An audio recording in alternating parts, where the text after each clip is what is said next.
단순한 지식 전달을 넘어서 글쓰기 같은 고차원적인 창작까지 가능한 대화형 AI, 이 인공지능 챗 GPT가 요새 뜨거운 화두죠. 하지만 고민도 많습니다. 예를 들어 논문 초록, 그러니까 내 논문을 요약하는 인트로를 AI한테 시키는 건 어떨까요? 학원 같은 곳에서 AI가 만들어낸 자료로 강의를 하는 건 어떨까요? 또 AI가 짠 코드로 유료 프로그램을 만드는 건 어떨까요? 자칫 사기 범죄자가 될 수도 있다고 하는데 AI 활용을 둘러싼 윤리적, 법적 한계를 민경영 기자가 짚어드리겠습니다.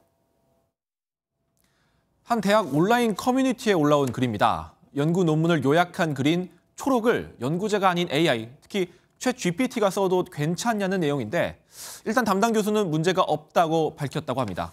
정말 문제 없었을까요? 다양한 전문가들의 의견을 종합한 결과 가장 중요한 건 AI가 작성했음을 표시했느냐입니다. 논문 작성은 물론이고 요약인 초록조차도 AI가 작성했다는 일종의 출처를 밝히지 않았다면 윤리적으로 문제가 될 것이란 지적이죠. 다만 AI를 이용해 단순히 데이터 분석을 하거나 한글 논문을 해외 학술지에 게재하려고 번역을 하는 정도는 자유롭게 가능합니다.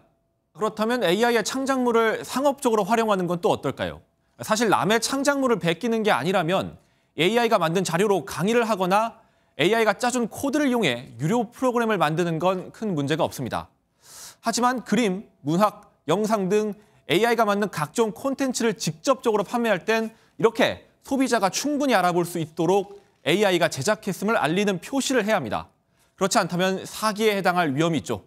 사실 구체적인 사례별로 따지자면 AI의 활용, 창작물과 관련한 딱 맞는 규정이나 법이 없는 상황이어서 더욱 복잡해집니다.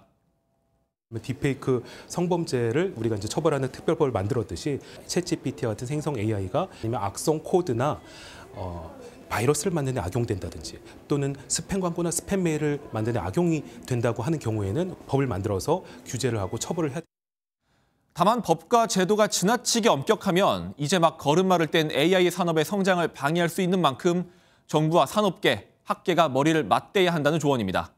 MBN 뉴스 민경영입니다. 안녕하세요. 김주하입니다. 공정하고 신속한 MBN 뉴스, 유튜브를 통해서도 만나보실 수 있습니다. 특히 더 많은 뉴스와 라이브를 보고 싶으시다면 오른쪽을 눌러서 구독하시면 됩니다. 어렵지 않죠? 빠르고 정확한 뉴스로 계속 찾아뵙겠습니다. MBN 뉴스를 시청해주신 여러분 고맙습니다.